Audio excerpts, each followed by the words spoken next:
We're going to go ahead and get started on schedule as close as possible. I'd like to introduce everybody that will be speaking for the next approximately hour and a half. My name is Torres, and I kind of started the book project part of the Coyame story here in the U.S. And here to my right is my good friend and co-author Ruben Uriarte, who is from the Oakland Bay Area of California. We did most of the work on the first book using email, Dropbox, Facebook, all those wonderful technology tools. And then the gentleman who really did the serious behind-the-scenes work, without which our books could not have been written. I'd like to introduce Mr. Gilberto Rivera from Chihuahua, and also the country's leading civilian UFO investigator from Mexico, Mr. Carlos Guzman.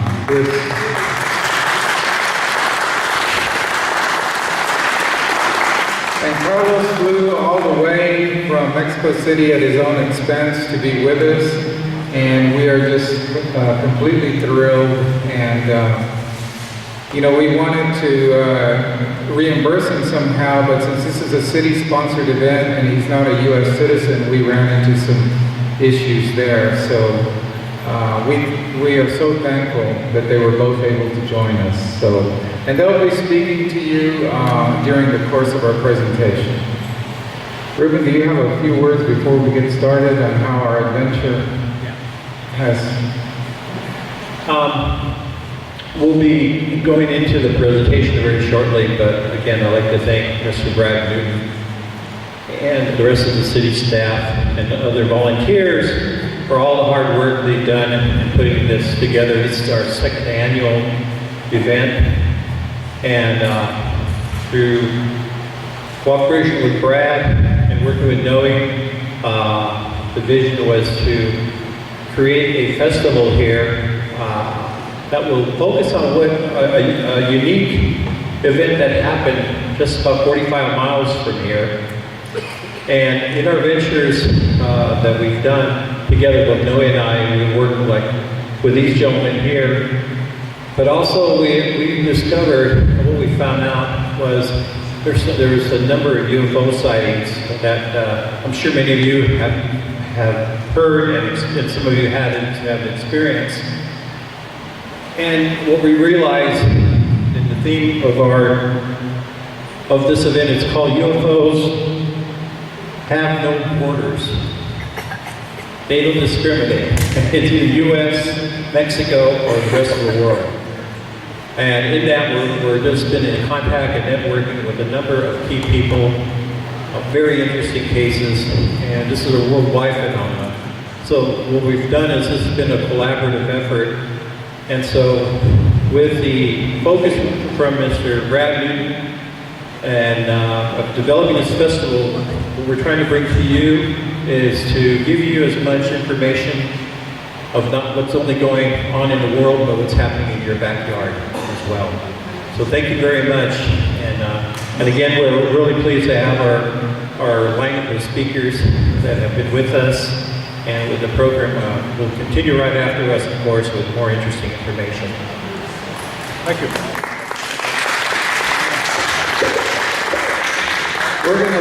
We're going to let the room cool down a little bit more, and then we'll be turning off the blowers because they get really loud.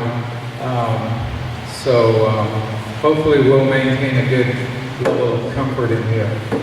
We're going to take you back in time to how the entire Coyame story first came out to the world.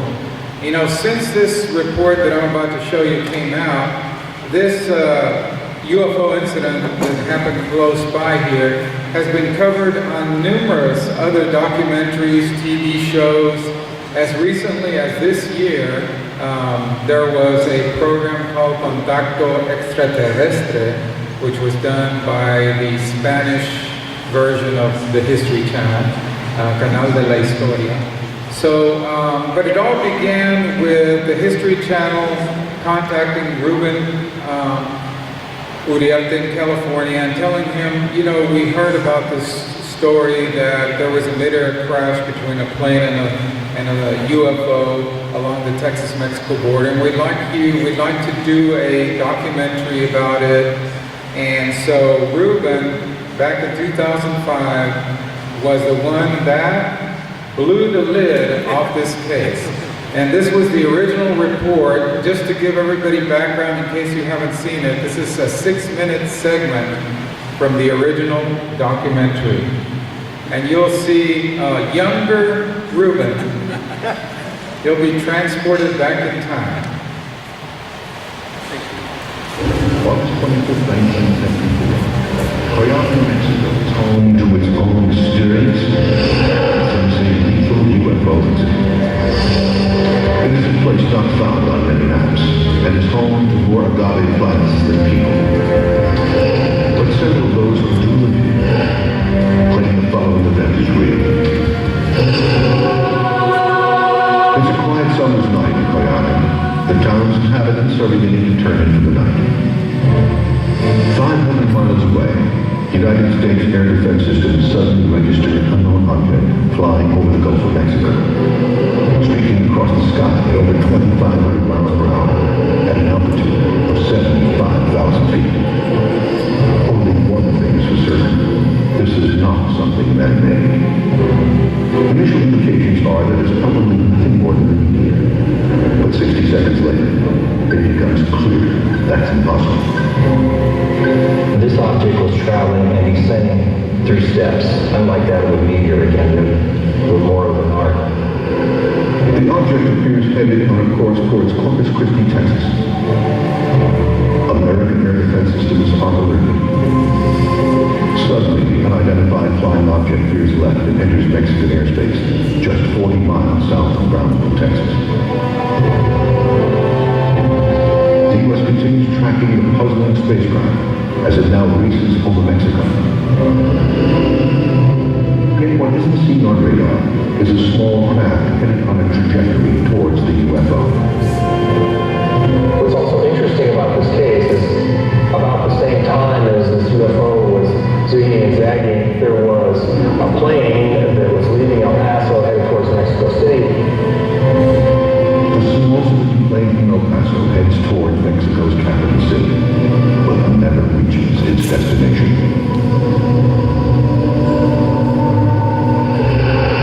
At the same time, the American military watches as the unidentified flying object disappears from radar.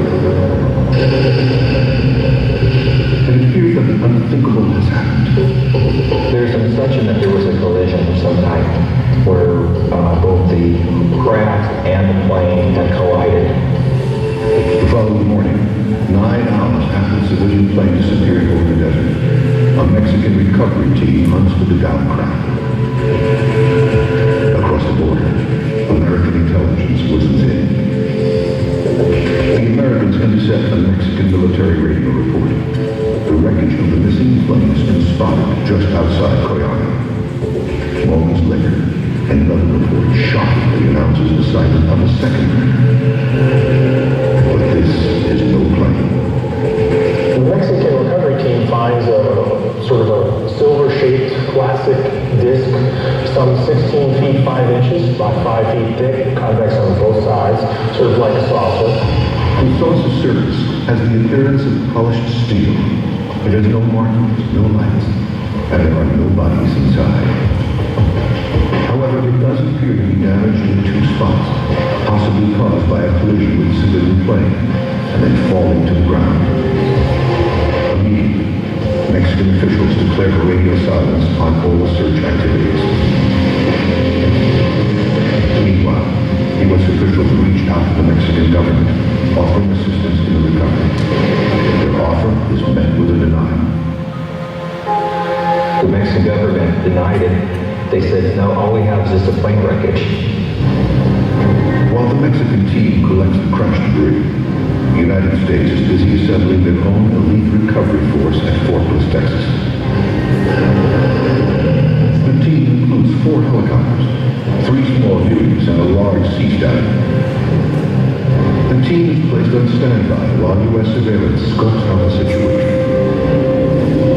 The U.S. was keeping tabs again through its spy, or what I call the spy surveillance network, through your satellite surveillance as well as airplanes that were flying over at low altitude.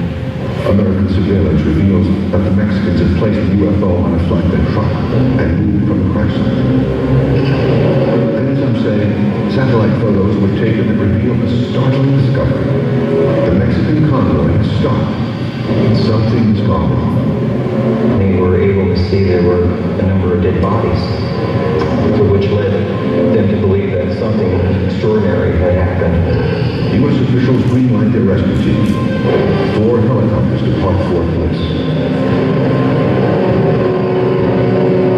One of the things that seems obvious in this case is that the government, the U.S. government, responded very expertly, very quickly, and very organized. They had this team that assembled in Fort Bliss, and in no time were down there on site recovering this. They've done this before. But nothing will prepare the Americans for what they are about to find. Dressed in bioprotection suits, the American soldiers approach the silent convoy and find all the Mexicans dead. There is no time to investigate what killed the Mexican team, but UFO researchers have their theories. They somehow came in contact with a lethal agent, a bacteriological agent that was from out of this world, or an extraterrestrial biological agent of some sort that killed them, which is my favorite theory. The U.S. recovery team quickly tends to business. It finds the 16-foot wide silver UFO strapped to the back of a flatbed truck. The straps are reconfigured and connected to a cargo cable from the sea-stacking helicopter. Safely secured, the estimated 1,500-pound disc is lifted up and headed back to the west. With the saucer gone, the team immediately turns their attention to the remaining evidence. The plane wreckage, vehicles from the convoy, and Mexican team bodies are gathered. They gathered the debris, the bodies from the Mexican recovery team, and then they exploded them with high explosives. The reason why is to hide evidence. Their work done, the recovery team heads back to base. Where the UFO was taken is unknown.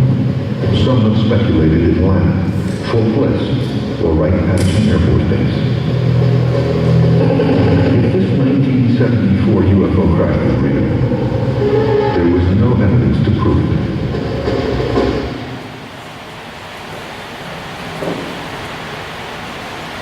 Okay, so that kind of gives you an overview of what happened, and we're going to more closely break down the events.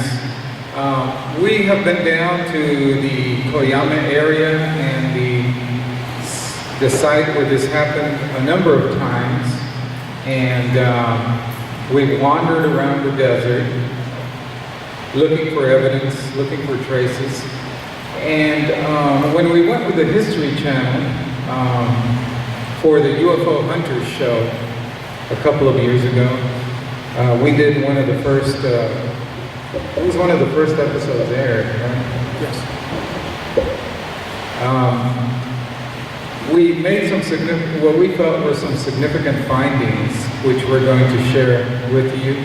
And we talked to a lot of witnesses in the Coyame area who have witnessed paranormal events. And in talking to our fellow investigators, Carlos and Gilberto, and others, they report, they say that there are a lot of reports of UFO sightings and other paranormal activity in that area. So we'll be discussing that more. So everything started with this sighting of an object coming in toward the Texas coast, roughly inbound to Corpus Christi at a very high rate of speed. It was a silver disc-shaped object that was later described. And it was at first going about 2,500 miles per hour at an altitude about 75,000 feet. But it started slowing down and dropping in altitude, made a 90-degree angle turn just south of the tip of Texas, and it came across into Mexican airspace just about 40 or 50 miles south of Brownsville, Texas, which is near my home. I live in the McAllen area. And so the object then streaked across northern Mexico, and eventually, as you already know from what we've mentioned and shown, it came into collision with a small plane that had left about 30 to 45 minutes earlier from El Paso Airport. And the plane was headed toward Mexico City, but was following a flight path that took it down along here. And then it was right at about this point that the mid-air collision occurred. And guys, feel free to jump in at any time.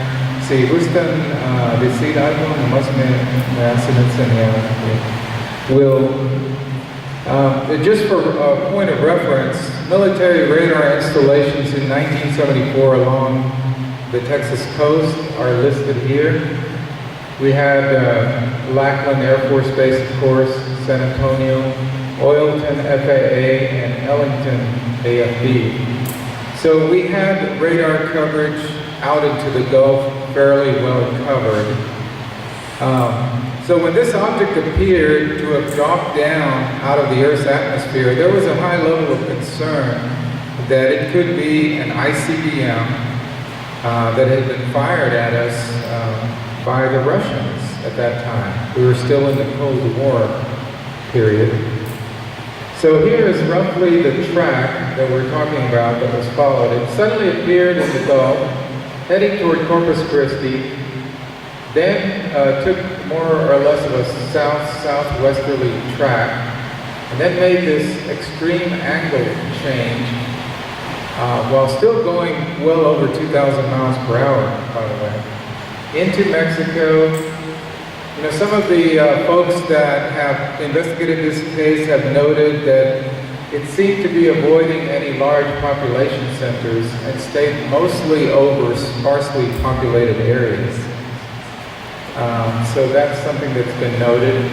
Also, people have asked us, well, where could it have been headed if it hadn't crashed here in the, near Presidio in the Coyame area? Some people have speculated that maybe it was headed toward Nevada or the Area 51 base. So I don't know, this is just speculation, of course. We don't know what its ultimate or intended destination might have been. So as I mentioned, there was a small plane that had left El Paso about 9:30 Texas time. And we believe that the collision occurred at about 10:30, roughly. Just giving you rough approximations on the time. And X marks the spot where this occurred. The radar blip suddenly disappeared. They were tracking both craft, and suddenly there was no track for either. So at that point, there arose a suspicion, as Ruben said in the video that we just watched, there arose a suspicion that a mid-air collision had occurred. Just to set the stage geographically where this occurred, we are currently here in Presidio, Texas. Here is Candelaria, very small little community just north of here. The area of the crash, here is Coyame, the actual small town of Coyame. This whole area is also called Coyame. It's the municipio de Coyame, what we would call a county. They refer to as a municipio. So when people call this the Coyame Incident, they're making reference primarily to the municipio, or the territory of Coyame. And so the crash occurred, the mid-air collision occurred somewhere in the shaded area. Ruben, feel free to step in at any time and give your color commentary. You can be the Pat Summerall. Yeah, thanks, Noe. Great job, as always. Noe put together this fabulous map and all the graphics. And one of the things, the way we learned through this, we received a document called the Denham Report. It was a document that was issued or sent anonymously to a number of well-known UFO investigators back in the 1990s. And it was very detailed. It was a report that was written by either, number one, a person that was very much involved in this operation, two, that had military background, or was involved with a group of other service people that were very, very much involved in this particular case. And when Noe had contacted me, Noe had already was looking at the Denham report, and we both evaluated. Noe, being from Texas, was very familiar with the southwest of the Big Bend National Area. He says, "You know what, Ruben? He says, the people that wrote this report really know geographically Texas." And so, based on the report, we were able to do our detective work and come up with this particular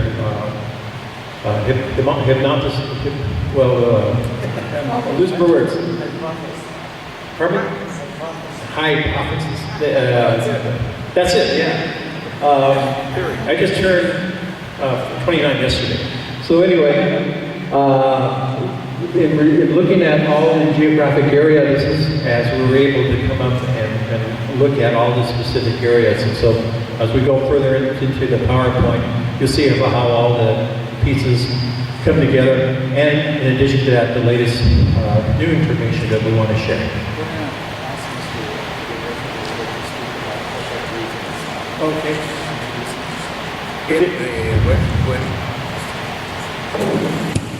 We're going to ask Mr. Gilberto Rivera, who is essentially the top UFO investigator for the state of Chihuahua, and he happens to also work for the tourism department in Chihuahua City. And he's going to set the scene for you as to where this area, what this area is like in Mexico. He's been out there doing the investigation on the Mexican side. So he's going to talk, and I'm going to translate as best we can. Bien, buenas tardes a todos ustedes. Good afternoon. El área es muy interesante, This is a very interesting area, ya que se encuentra tal vez a unos 80 kilómetros de Coyame, donde se ve el punto donde pudo haber impactado It's about 80 kilometers from the small community of Coyame. la avioneta con el ovni que entró desde el Golfo de México, un ovni discoidal. And this is where we suspect that the mid-air collision occurred. Entre 6 o 7 metros de diámetro, se impacta con la avioneta y cae en pleno desierto. That's where the crash occurred, and the craft, the object, which almost intact, still in an almost intact condition, fell to the desert floor below. And he also noted that it was a rather small object in terms of its width. Aquí lo interesante es que los lugares aledaños al impacto son ranchos, no hay población. La población importante es la ciudad de Coyame. It's very important to note that this is a ranching area, very sparsely populated, and the nearest population center as such is the small community of Coyame. But out in that area that you see on the map, these are all ranches. You don't have people, you don't have a permanent residence. There aren't permanent residents of this area. People go out there to work on their ranches, and then they go back to Coyame or one of the other cities. Lo interesante es de que en los ranchos, los dueños, existen algunos testigos, dueños de los ranchos, que afirman haber estado en ese lugar en el momento en que se produjo el impacto. Hay algunos testimonios históricos. I have talked to a number of individuals who lived there in 1974 and who have testified to being present at the time that this event happened and having experienced the impact and the effects of the blast and the impact when this collision occurred. Las personas tienen más de 60 años de edad. El incidente fue el 25 de agosto de 1974. Of course, most of the witnesses are now 60 years of age or older, since this happened back in August 25, 1974.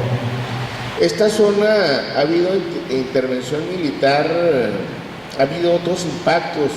Incluso Noé Torres y Ruben Uriarte en su primer libro hablan de un impacto de un misil balístico Pershing el mes de septiembre de 1967 en una zona similar a donde se impacta el ovni de Coyame, lo que ha causado alguna confusión entre los pobladores. There have been, and it's important to note, Gilberto points out that there were several missile crashes, which are covered in our book, Mexico's Roswell. We did the research on finding out about U.S. missile crashes which occurred in this general area in other years. And so Gilbert is saying that when we're conducting research on the 1974 event, sometimes the local villagers and the local residents get confused, and they might be making reference to one of the missile crashes, such as the Athena crash. ¿Qué año fue el Athena? 1967. 1967, an Athena missile crashed kind of north of this area we're talking about, farther north. Correction on that, 1970. Well, there was a crash in 67, and then, I'm just not completely certain without looking at the reference materials. Anyway, go ahead. Brevemente, se tiene dentro del documento que se desclasificó vía internet, el documento DENET, que una avioneta sale de la ciudad del Paso, Texas, con rumbo a la Ciudad de México City. So the crash resulted, as we previously mentioned, when the small plane collided with the UFO. Y es la que colisiona con el ovni en el desierto de Coyame, se impactan en el aire. And so that's where the collision occurred in this general area. Okay. Okay, we're going to hear more from Gilberto and Carlos as the story goes on. I've got the clicker.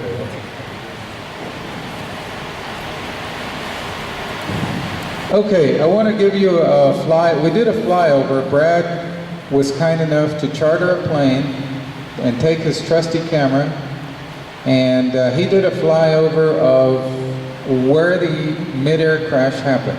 No, not with your wings, but in a plane. Still tired. All right, here is the location, and it's rather it looks almost like a moonscape. It's once again, allí en el llano no hay mucha población. Son ejidos, ranchos. Puro ranchos. It's all ranch land, and there's rarely human habitation there on a consistent basis. All right, this is a composite photo that Brad took from the air when he was overflying the area. And it's a very rocky, hilly terrain, of course. And another view.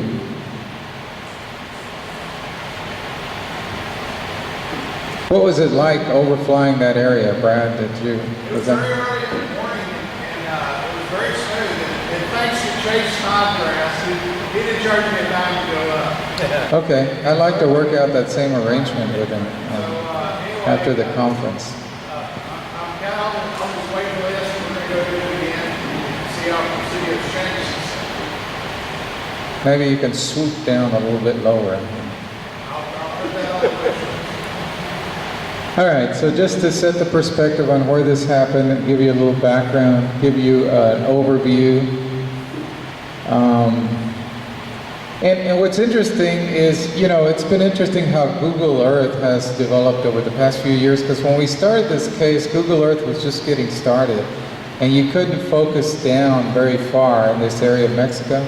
But now you can almost see the lizards on the ground. I mean, so if you all have Google Earth, which is free, it's a free download, try going in this general area, looking. I had set some Google Earth markers, but over the years people have deleted them and stuff like that, so you'll have to do your own hunting for it. So Ruben and I decided to put boots on the ground, and we went out there. This is what El Llano looks like from the ground. El Llano means plain, a flat, plain area, and this is basically a view of it when we're coming down this dirt road that opens up into this vast open area, and that's El Llano. If you look at it on Google Earth, it looks kind of, the soil looks light, which makes it look kind of whitish on the satellite pictures. It's kind of a distinctive shape. So the Mexican soldiers came to this area, and they discovered, first of all, fragments of the small plane, like a Cessna, something of that style. And nearby, they discovered this silver disc.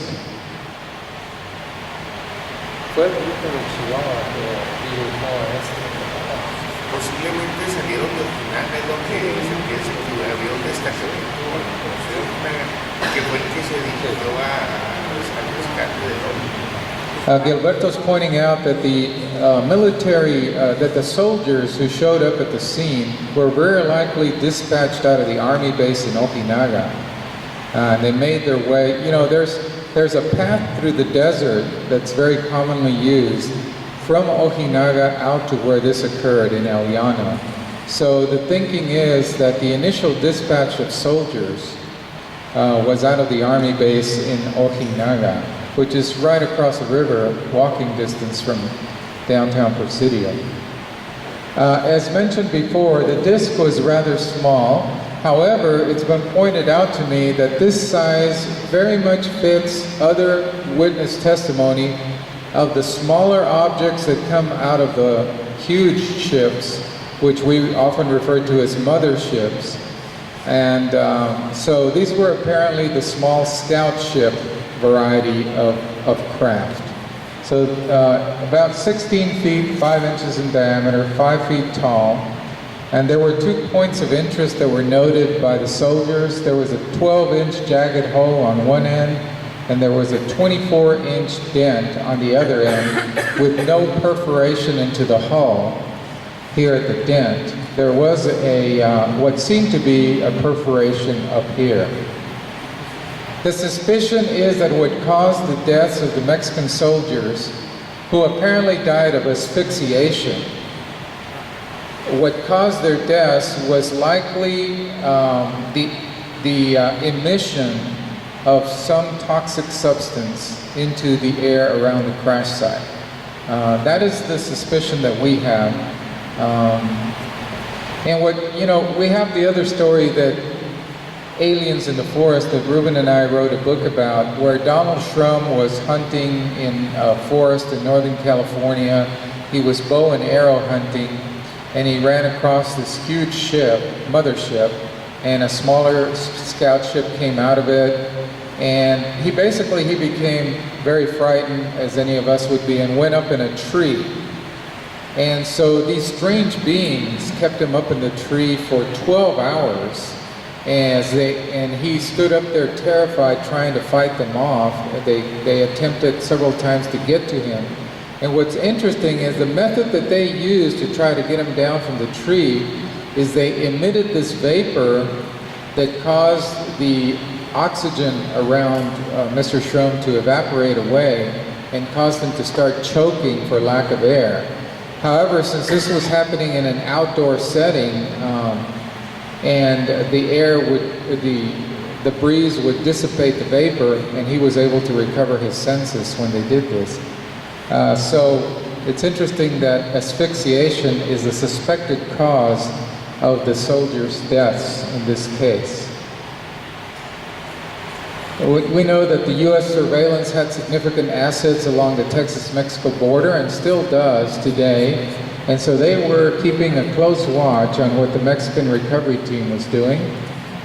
And while the Mexicans were attempting to recover the downed object, there was a military gathering of material on the Fort Bliss base in El Paso. We know for certain that the operation did not originate at Fort Bliss, so nobody at Fort Bliss would even be knowledgeable that this was happening at the fort. They used special tactical force from another part of the U.S. came in and used Fort Bliss, which is a massive military compound, one of the largest in the world. They used Fort Bliss as a staging area because it was close to where the downed spacecraft was. So, by the way, here is a small map. Here's El Paso, and here's Albuquerque, New Mexico. And that's how massive the Fort Bliss and White Sands complex, which connect to each other, are. Here's Fort Bliss, this blue shaded area, and this is the White Sands missile range. And these are also military lands. So this is a massive property. So according to the DENIP document that describes this case, there were UH-1 Huey helicopters, which were the most common type of helicopter in the 70s, used in the Vietnam War. And there was also a large cargo helicopter, which we have discovered witnesses on the Texas side of the Rio Grande who saw the military convoy of helicopters coming back from Mexico in 1974, and they noted that one of the helicopters was a twin rotor, similar to this one, the Boeing CH-46.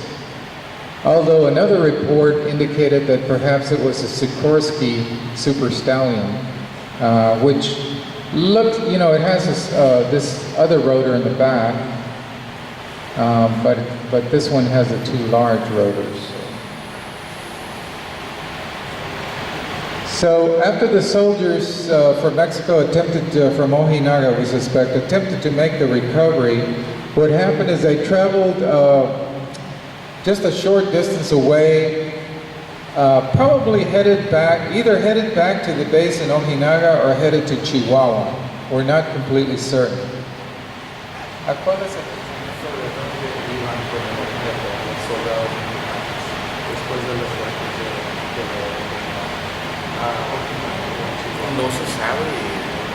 We're completely uncertain about that. We had suspected because Chihuahua has larger military facilities, including an air base, we suspected that perhaps instead of going back to Ojinaga, they were headed to Chihuahua. That would be my suspicion, that Mexican military command would want to do that. Just real quickly, in our research, and Noe and I was looking at this particular incident, we also came across a number of other UFO crashes that occurred along the southwest, along the border of Mexico and Texas. And in the other cases, as early in 1955, and in another case in 1948 in Laredo, 1955 near Del Rio, what we found was that the Mexican military, as well as the government, was very cooperative with the U.S. authorities here, as well in terms of retrieving crashed UFOs. The other interesting fact is that in doing our research in this, what we found was with Coyame, although we don't know where the Mexican troops were going to take it, but in our research, using the DENIP report, they mentioned Atlanta, Georgia. That was one of the final destinations, which we'll go into very further, and which I'll turn it over. Okay, thank you, Ruben. Just once again, getting back to the original story, an interesting item, new development in the case. I'm only going to touch on this briefly because it's kind of long and involved. I've been dealing with a gentleman who posted this information for about 6 months, maybe more. You all are familiar with Wikipedia, right? The internet's free encyclopedia. And the way Wikipedia works, like other wikis, the way it works is anyone can go in and contribute information, and anyone can go in and edit information. Sometimes the information is 100% top-notch, Encyclopedia Britannica level. And other times, somebody goes in and goofs off and puts information that's totally untrustworthy. And there is a group of volunteers on Wikipedia who monitor for the goofballs and try to remove that as quickly as possible. You have to establish an account, and you have to have a few credible postings, and then they'll let you have more access the more good work you do. You kind of earn points with them. And it's all voluntary and it's all no pay, right? So all of a sudden, about a year ago, these postings about the Coyame Incident start appearing on Wikipedia. And they are posted by a gentleman who goes by the username of Mercy11.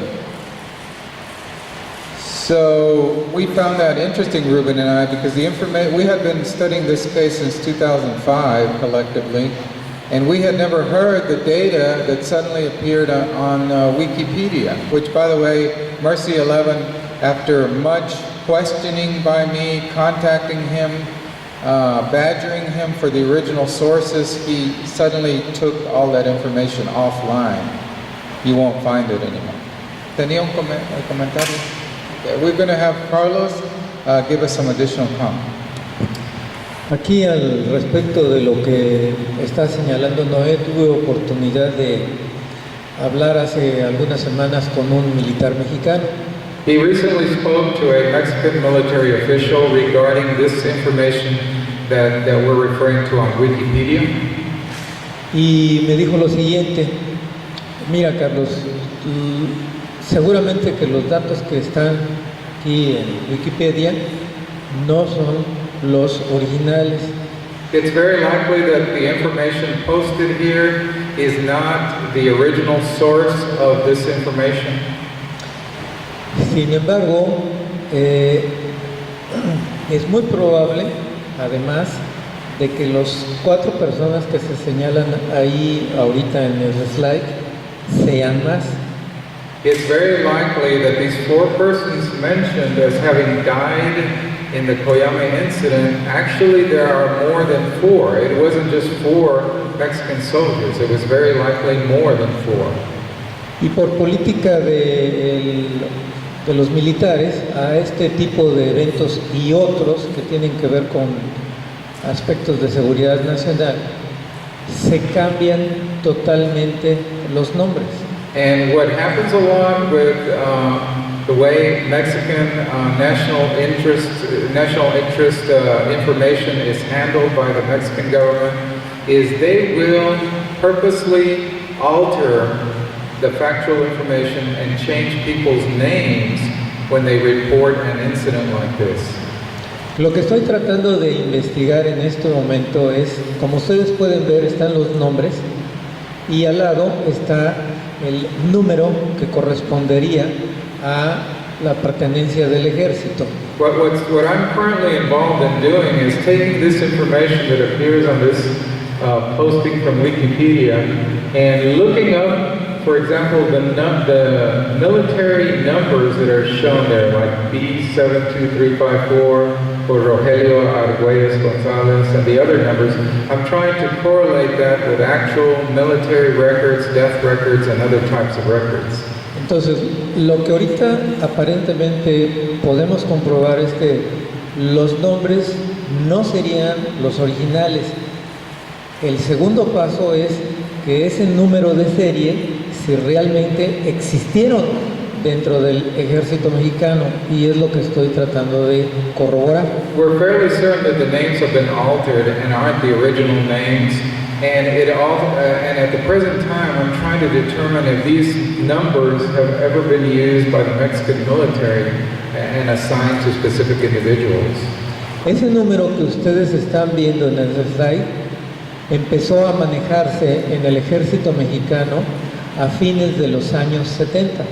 In the 1970s was the first time that these type of designations were assigned to Mexican soldiers. So the time frame is good. I mean, these military numbers were first used by the Mexican government in the 1970s. Y ese número correspondería a la cartilla militar del servicio militar que debemos de hacer cuando cumplimos 18 años. And these numbers correspond to the draft number that is given to every Mexican citizen in terms of making them eligible to serve in the nation's military. Gilbert has some additional comments. Un comentario sobre el mismo listado que aparece en Wikipedia. Aunque aquí en este fragmento aparecen los soldados mexicanos, también viene el nombre de los militares norteamericanos que intervinieron en el rescate del OVNI. As we're going to see in a moment, the Wikipedia contributions that we're talking about also give the names of some U.S. soldiers who took part in this Coyame incident. Y aparentemente estarían todos retirados de servicio a partir del año 2000. And apparently all of the U.S. soldiers named as having taken part in the incident had retired from the military as of the year 2000. En el caso de los nombres de los militares mexicanos también viene una identificación del jeep o del vehículo en el que se estaban desplazando, también viene la matrícula. Okay. And so we're also trying to track down the license registration for one of the Mexican military vehicles that's mentioned. Pues habría que ver si ese documento recientemente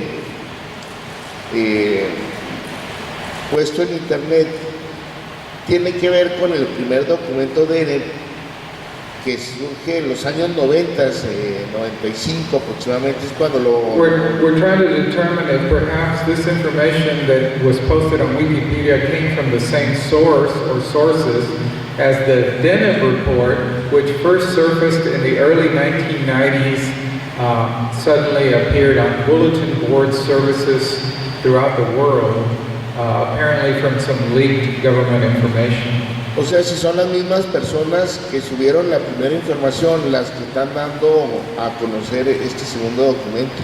Now, the suspicion here is that the folks who made known the DENIB report back in the 90s are now trying to give additional information, additional clues as to what happened near Presidio in 1974. Gracias. Okay, just backing up for a moment. As you can see there, a short distance from the wreckage was also an olive green Jeep belonging to the Mexican military and containing the bodies of these 4 soldiers that are mentioned here. Their bodies displayed signs of death by asphyxiation, and they were also in possession of their firearms but showed no evidence in attempting to use them. All right, this is in keeping with the idea that death suddenly overtook them. They were not aware of what the causal agent was, and they were not prepared for what happened to them. It's possible that something that was still venting from the crashed saucer, which they were now carrying, or perhaps it was early exposure to some toxic substance which took a while, maybe an hour, hour and a half, to actually do its work and cause their deaths. So now this was also from the Wikipedia article, and this was what Gilberto was referencing just now. He was stating that names of U.S. soldiers involved in the operation were also suddenly posted on Wikipedia. As I mentioned, I corresponded with Mercy 11, who the username of the person who posted this information. He refused to give me his personal email or any contact information. The only thing I know is that he's Hispanic, and the only UFO-related information that he has ever posted on Wikipedia, and he has posted tons of stuff, but this is the only UFO-related information that he has ever posted on Wikipedia. Who is he? We don't know. Perhaps an ex-serviceman, perhaps a family member of a serviceman, or perhaps it's not just one individual. He gave me the runaround, gave me several false leads about where the information came from, and every time I would call him on it, then he would say, okay, well, I've got to go back, and I don't remember. It's been so long ago since I posted that. I don't know where it came from. And he kept beating around the bush and giving me cold leads. And finally, at the very end, about 2 or 3 months ago, he said, I just don't remember. I'm just going to take the information down off of Wikipedia. And he did, and I haven't heard from him since. Never found out who he is, what his background is. We suspect, based on other information we found on the internet, that he may currently reside in Puerto Rico. Okay. Area of the crash again, just to establish where all of this happened. We think Candelaria is a key, and there's Ruben and me very relaxed after last year's conference had ended, and Brad Newton took us up to Candelaria, which is just basically a road crossing. It's a very small, nobody's here from Candelaria. I don't mean to offend anyone, but it's just a small settlement. Probably calling it a town would be a little bit of an exaggeration, but there is a bar there, right? There's a bar there? Good bar. Yeah, okay. It wasn't open when we went, unfortunately, but there is a bar. So, okay, now, the reason we think Candelaria is a key, these documents that have come forward seem to indicate that the team from Fort Bliss up here in El Paso came down right along the border, staying on the U.S. side until they got to Candelaria, and then they moved in to the crash site. So it doesn't seem to me that, and to other UFO investigators, that they would have gone into Mexico up here. They wanted to minimize the amount of time that they were in the airspace of another country. They wouldn't have come down here where there are population centers and go in here and then backtrack. It seems to us that it's logical that the border crossing at Candelaria would indicate the crash site occurred in that general area. And that seems to be borne out by the eyewitness testimony of people who heard and saw things in August 1974 who were living in this area, and also the witnesses that were living in the Candelaria area.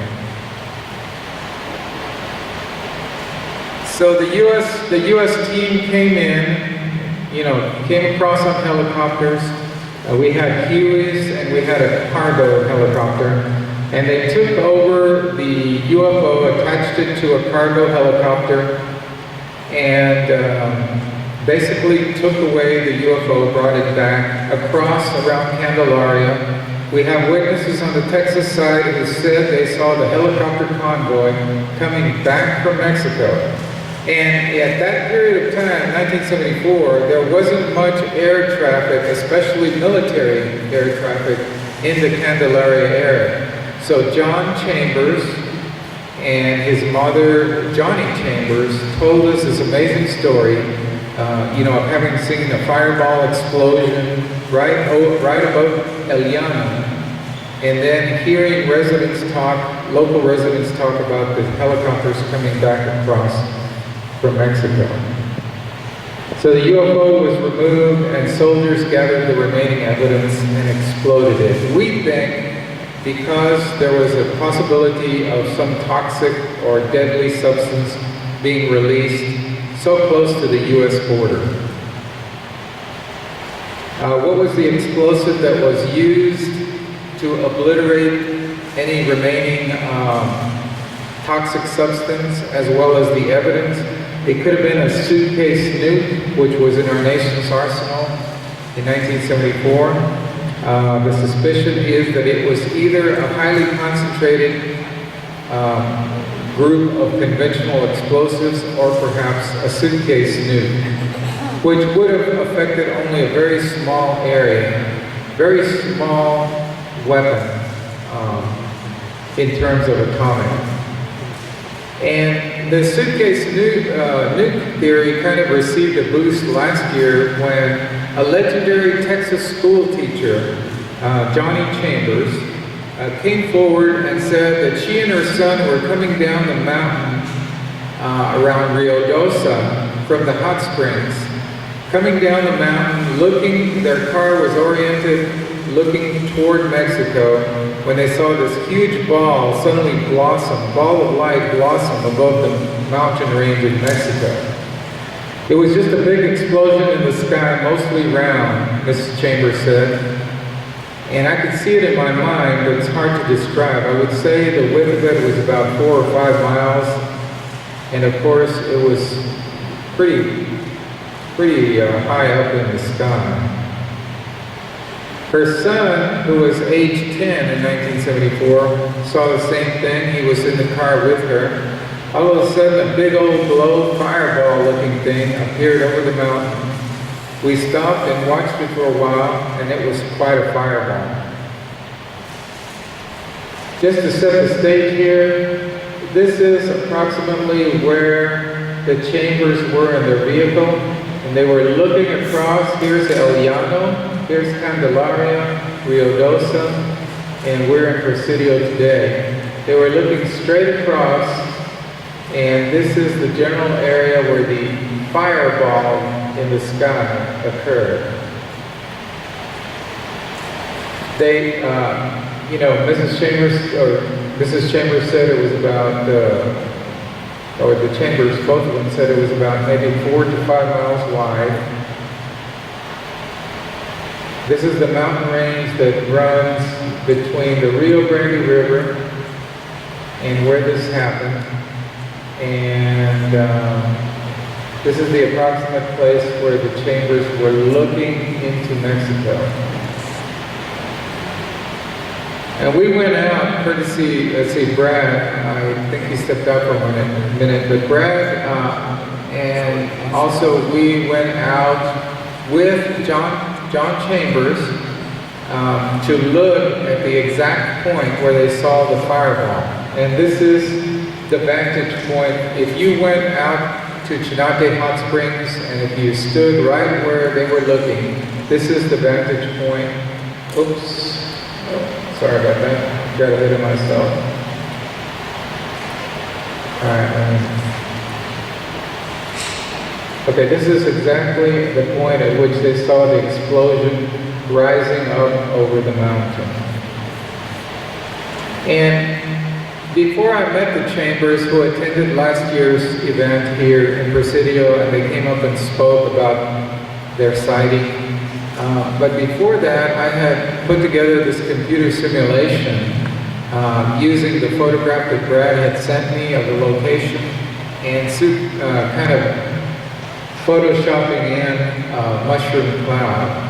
And I remember, vividly when we showed the blown up image that we printed on a color printer to Mrs. Chambers, who's now in her 80s, and she said, "Oh my God, how did you get a picture of it?" So I was happy that the representation of what she saw must have been pretty close. She didn't see as much cloud layers in it, but generally speaking, a fireball up over the mountain range in Mexico. We watched it all the way down the mountain, she says. I imagine 5 or 10 minutes. We did not keep driving at regular speed. We slowed down and just kept watching it. So John Chambers described it as being darker in the middle, radiating outward between orange and red. Not really fire red, blazing red, but it had a little orange in it, right in the center. Now this was the comment that John Chambers made that I found especially striking, and that is that he described it as being almost like the sun coming back up. Now the sun had already set that day, so he said it was almost like the sun coming back up. Well, I've heard that phrase used before many times because I've read a lot of books about Hiroshima and the creation of the atomic bomb in the 40s. And this term, it was almost as though the sun was coming back up, has been used by others who have observed a nuclear blast. I thought it was significant. So it was a huge explosion. At first they thought that maybe a plane had crashed into the mountain. And once again, John Chambers told us that local residents reported seeing a convoy of U.S. military helicopters coming back from Mexico following this fireball that they saw.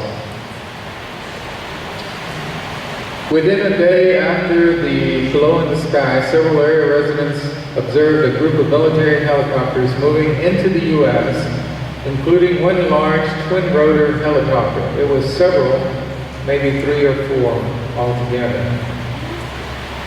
Okay, I want to apologize in advance for the very poor audio on this little video clip I'm about to show you. Just bear with it. Last year we took John Chambers out to where he was standing when he saw the fireball. He and his mom saw the fireball. It was a very windy day and we did not have a windscreen on our microphone, so the audio is bad. But just notice, he's going to point and we're going to zoom over to where the mountain, where he saw the fireball, as you'll see him. So John, tell me, show us exactly what direction you saw this strange sight, and also describe it for us. Well, my mom and I were driving around here in cars, and at that time we drove come down back here is when we first saw a glow. It happened, the sun was going down. It was dark now. And I remember my mom, I go, the sun's coming back up. I thought the earth was reversed the weather or something. You go, no, that's a big fire. I mean, it was over this whole time. It was a real distinct fire because it had different colors going all the way up. You had purple, the blue, the red, yellow, and orange. And you had like one color layer, and then a different color layer on top of that. But we couldn't see the clouds. That's why I'm pretty sure it wasn't having been used because we couldn't see the clouds. The sun shone down so that it wasn't reflecting light through the clouds. It was a big cloud and it was like this picture. Right. So again, sorry you couldn't hear a lot of what he was saying, but basically he was trying to describe the colors in it and the general pattern or formation of it. So very interesting to go up there and to be at the very vantage point where they saw it that day in August 1974. Okay, so the recovery was made and the helicopter team brought the crashed UFO back into Texas to Fort Davis, as a matter of fact, to a wooded area that was government-controlled land in 1974 near the McDonald Observatory. And that is where the object was brought back after the recovery initially. Here's the Davis Mountains. This is where the recovery was made. Candelaria, Rio Dosa, right around here. And it was brought, here's Presidio. And it was brought into the Davis Mountains area. And according to the documents, that have been mentioned, it was taken after it was brought back to Texas. It was taken by truck convoy across the country, avoiding major population centers and kind of staying on out of the way routes, all the way across Texas, and eventually ended up in Atlanta, Georgia. We think because of the fact that the Centers for Disease Control would be able to analyze and determine perhaps what toxic compound had been present that killed the Mexican soldiers, or perhaps whether there was anything lethal remaining in the wreckage. So that's why we think that that was the case. And I'm going to let Ruben talk about an interesting gentleman that contacted us saying he saw a strange being right after the crash. Joey and I were on Coast to Coast AM with George Nori. We were sharing our research on the radio interview, and this gentleman here by the name of Mr. Tony Ramirez, he's a police officer in Southern California. He came face to face with a strange being in Coyame in a cornfield back in 1974. And in talking with him, he said that he has family, his grandparents lived in Coyame, and that during the summer, his family would go to visit the grandparents, and so he was about 12 or 13 at that time. He was riding his uncle's horse, and it got very dark, so he came back to attend he came back because it was getting too dark, so he started attending the horse. And then he said that while he was brushing the horse, he heard some strange noises coming toward him. Right across the road was a cornfield.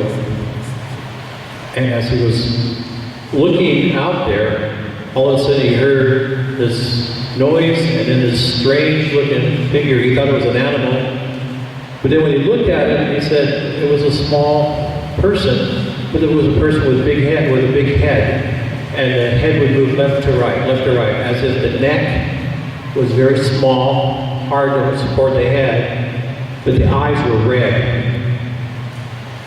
And then he said that what he also noticed on the face of the forehead were these three ridges.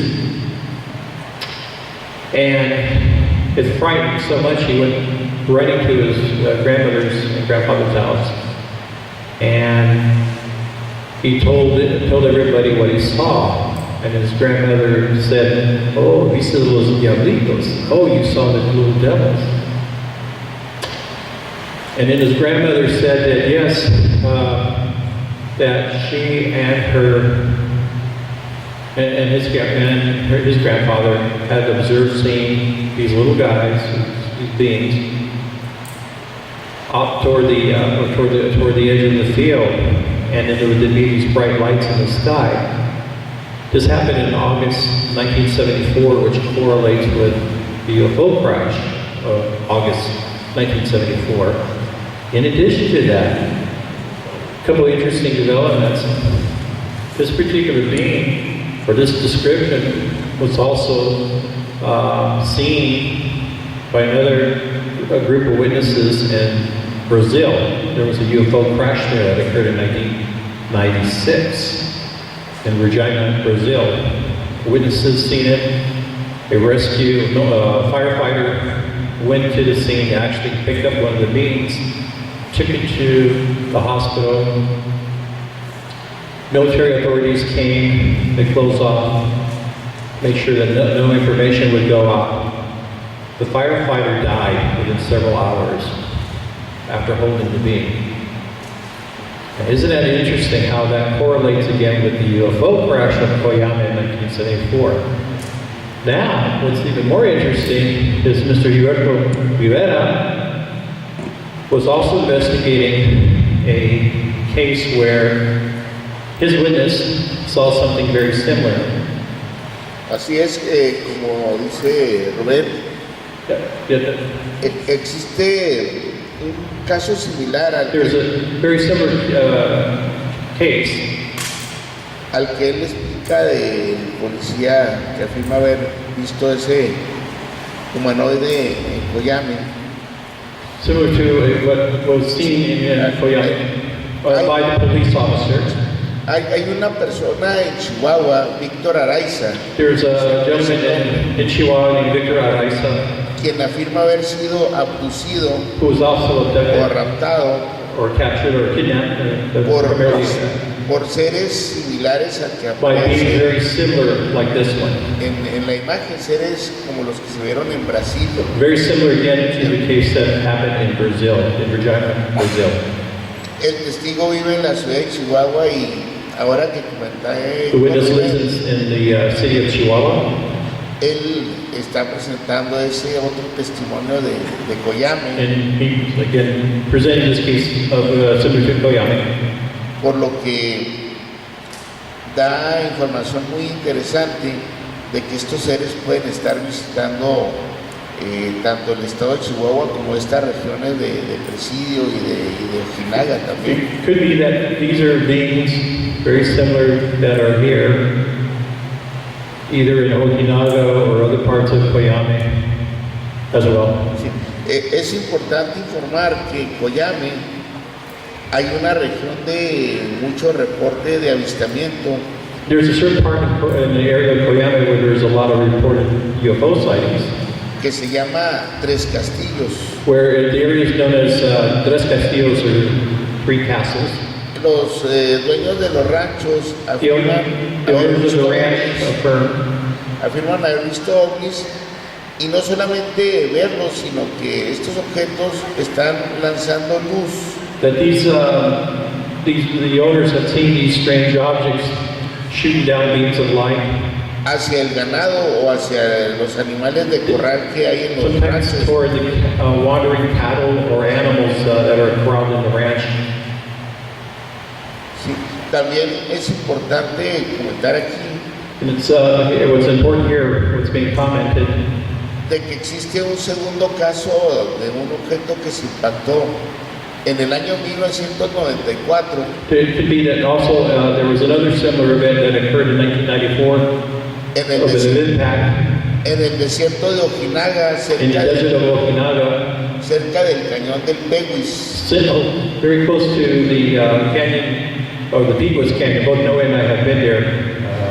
En donde también hubo intervención militar, según testimonios de periodistas que viven en la ciudad de Ojinaga. It was reported that military authorities have gone to the crash site, and this was reported by reporters from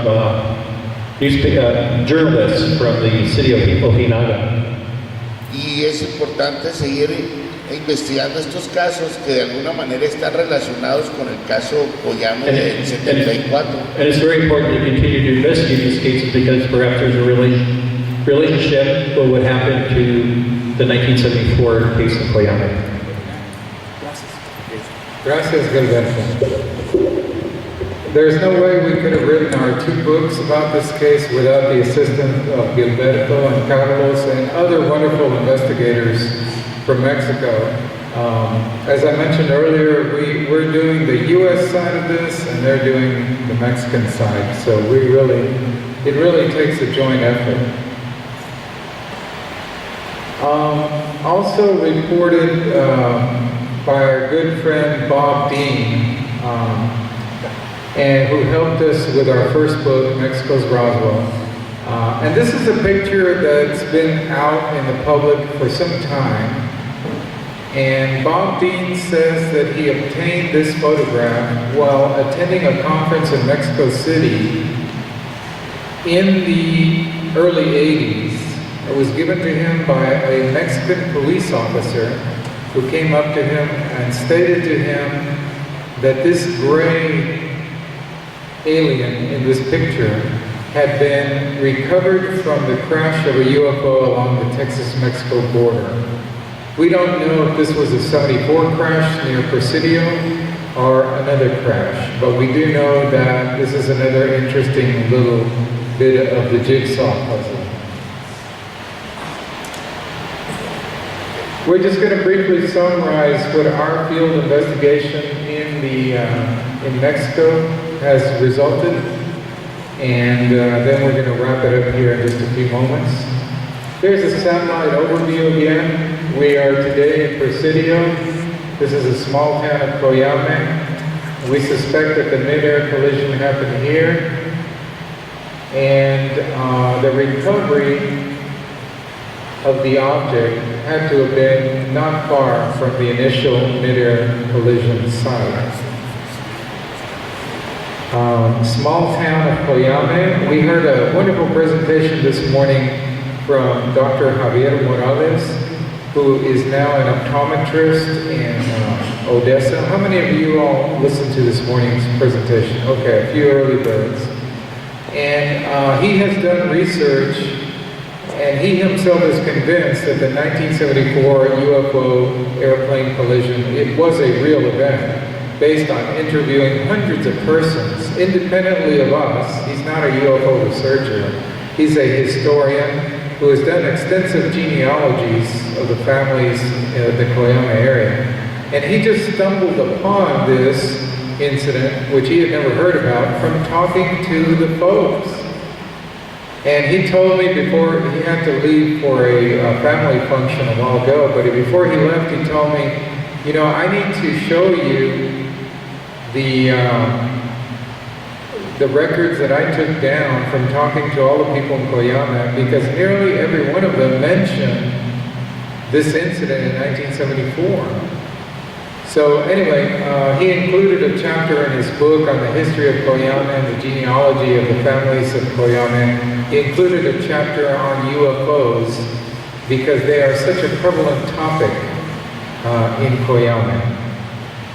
This is during our visit to the crash site. We stopped in at the small town and we talked to the townspeople. And this is the Pegues Canyon, which Ruben mentioned a while ago, and Gilberto was talking about how there was a reported UFO incident near the Pegues Canyon that involved the presence of Mexican military. And then this is the road that branches out into the desert north from the small town of Coyame. And you really have to go 50 or 60 miles into the desert before you get to where the events we're talking about today happen. So they didn't happen in downtown Coyame, okay? After the History Channel report came out that Ruben was involved in, we had the media of Mexico and the U.S. descend upon the village of Coyame. And they would sit in the town square and tell them, did you see the crash that happened in 1974? And of course, a lot of the people did not, because it didn't happen there in the town. It's like the Roswell incident. The Roswell incident, the confirmed debris field find of the Roswell incident is 100 miles away from Roswell. It's called the Roswell incident because Roswell was the closest major town, and it was where the debris was brought after the crash. So, I mean, the names that are associated with these incidents don't necessarily represent where the incident actually happened. So we found a site that we can only label as mysterious, unexplained. We call the airplane debris field. And we found pieces scattered over maybe a quarter of a mile alongside this road that leads out into the desert. Big pieces of the plane, the rudder, the wings, the flaps, parts of the instrument panel. We brought a few that we'll have on display at our table that we were able to smuggle out. And we kind of gathered all this. We had to convince the local people who were with us, serving as our guides, not to take these away because they're very valuable there. They can be sold for scrap metal and they can make money. And they did take some of the pieces, but we managed to wrestle a few away from them. And when we did the UFO Hunters, I'm going to show you just a short segment where it talks about the finding of the airplane crash site.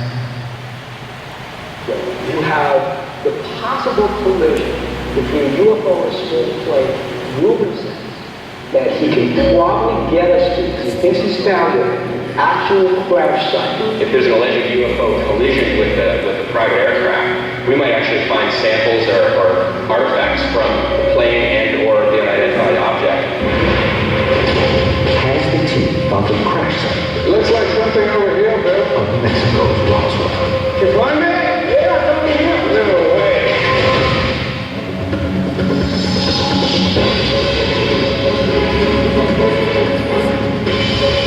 Let's get to the site. Right. You got it. Looks like probably that way. Man, it's amazing how all of this looks similar. Nolan Torres co-authored the book Mexico's Roswell with Ruben Uriarte. The two men visited this site extensively while researching their book. Ruben and Noe going down to find wreckage. The team is searching a 1 mile by 1 mile area, hoping to find evidence of a UFO collision. You guys see anything? We've got 40 issues. Where is it? Whether it's been eroded by wind over the years and rain, and whether the site's not been completely scavenged by local people looking for artifacts. Say another kilometer and a half up. Meaning we have to go that way. Looks like something over here. Where is it, Noe? Right over here.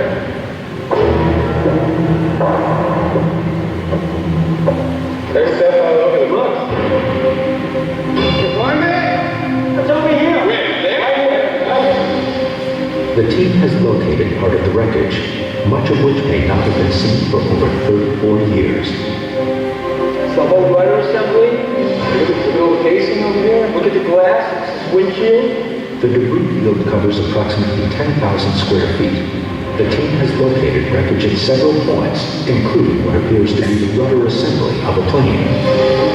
We've discovered wreckage of a plane that's strewn about out here in the desert.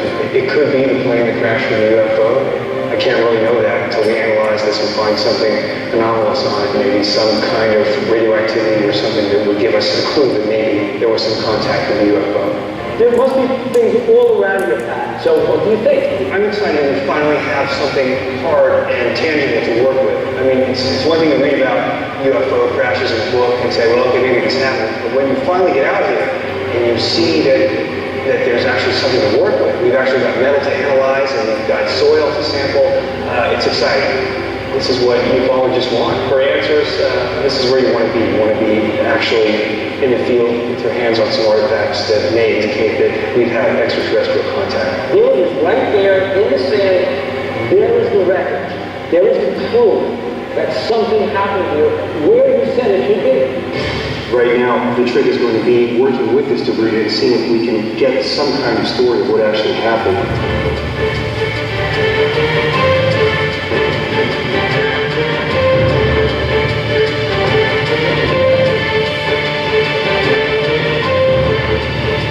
Well, this crash occurred over 3 decades ago, correct?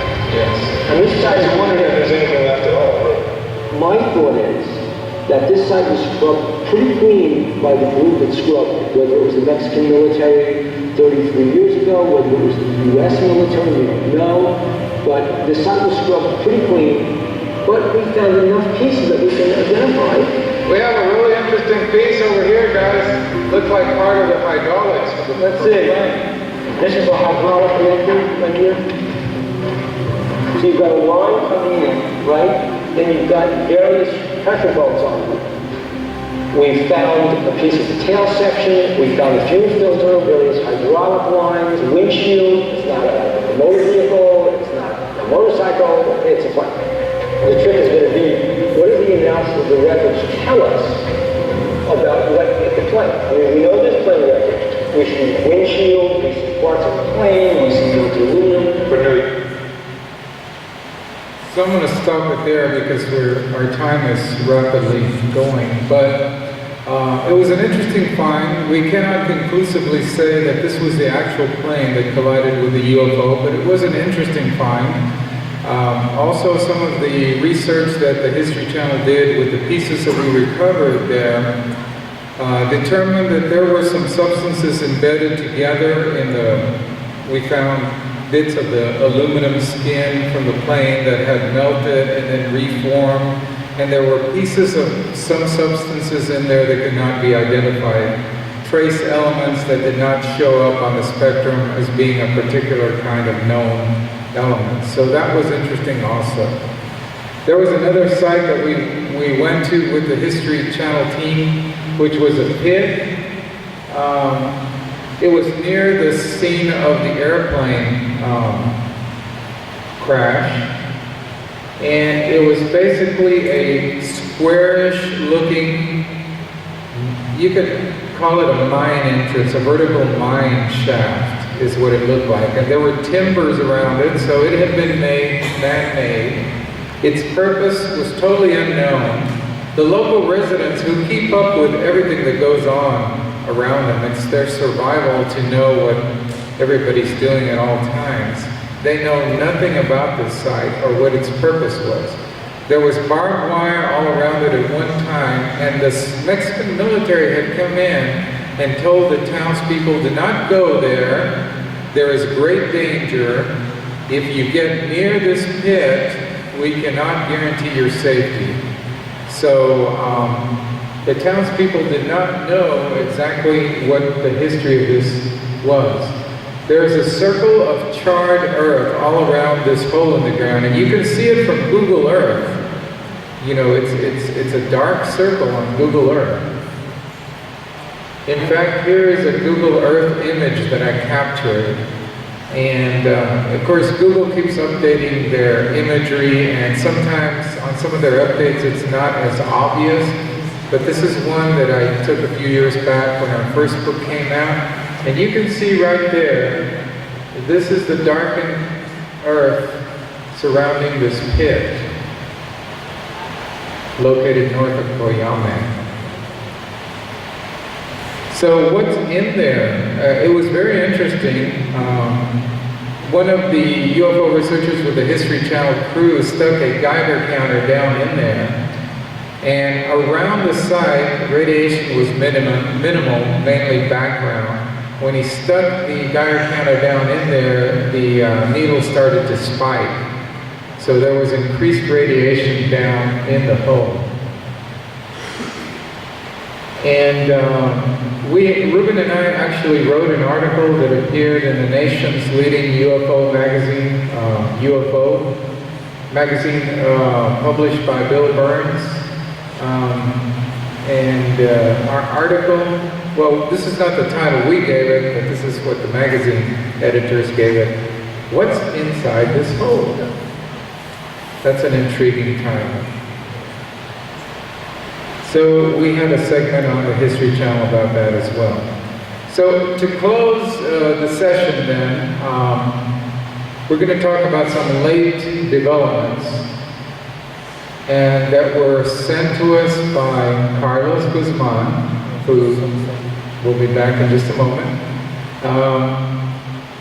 and Alfonso Salazar, who is Carlos's right-hand man. And they have determined from doing research that the Mexican Army commander for the zone that includes Coyame and Ojinaga was suddenly replaced, transferred unexpectedly, according to the newspaper articles, on September 14th, 1974.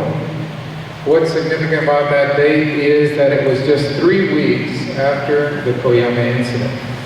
Now, the Mexican researchers feel that the Coyame incident was bungled. The Mexican soldiers' involvement in the Coyame incident was a great mistake, the way they attempted to handle things.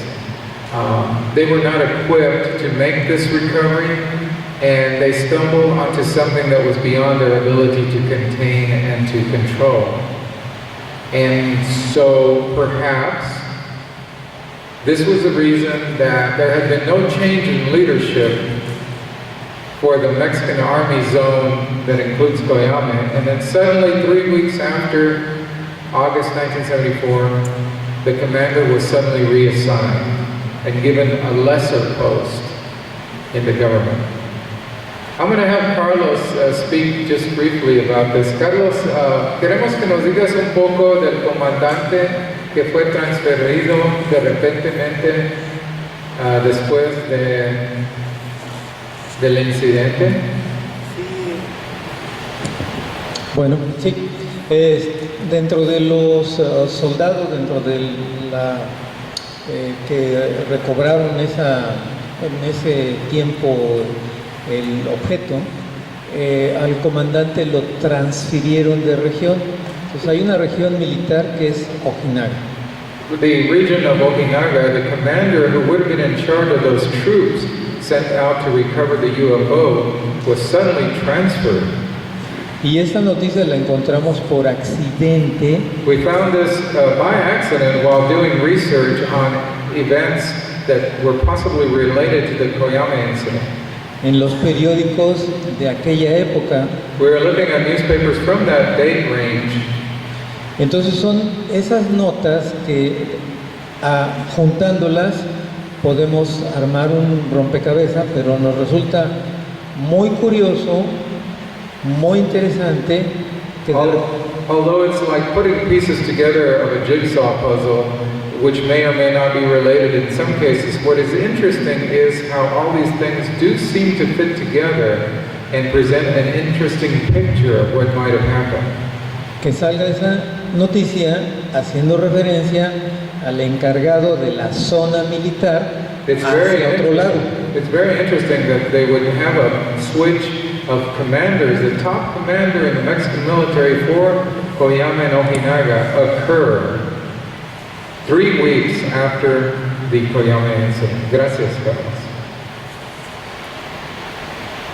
Another interesting relation to this case possibly is that suddenly, 5 days after the Coyame incident, suddenly President of the United States, Gerald Ford, urgently requested a meeting with Mexican President Luis Echeverria within 5 days. And the meeting ended up, because of their various previous schedules and so forth, it ended up not being held until October 21.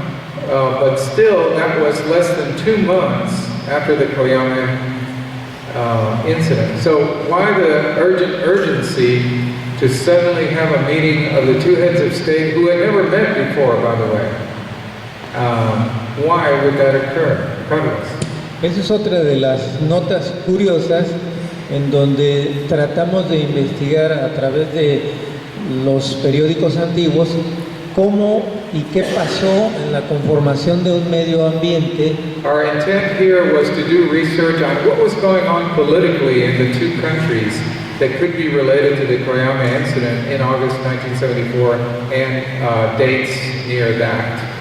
Y sobre todo que nos causó interés y sorpresa, como ustedes pueden ver ahí en el slide, el que el gobierno de Estados Unidos haya requerido, pedido al gobierno mexicano una reunión.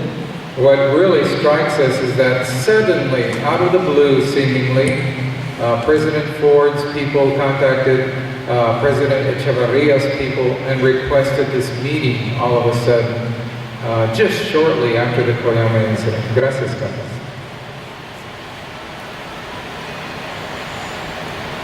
Another interesting item that was found by their research was that a large number of Mexican soldiers were reportedly killed in a traffic accident.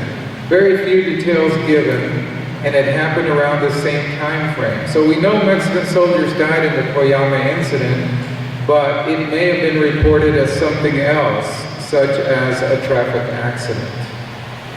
And we're going to have to wrap it up. Unfortunately, our time has basically expired, but just quickly, there was a reported death of a Mexican airplane pilot around the same time period, August 30th, 1974, it was reported that his small plane had crashed. Could this pilot's death have been related to the Coyame incident? Also, now this really piqued my interest, having always been a big fan of the space program, both US and Russia, that suddenly, 3 days after the Coyame incident, the Russians suddenly scrubbed their Soyuz mission, which was up in the air, up in space at that time, and the two cosmonauts did an emergency return to Earth that almost resulted in their deaths.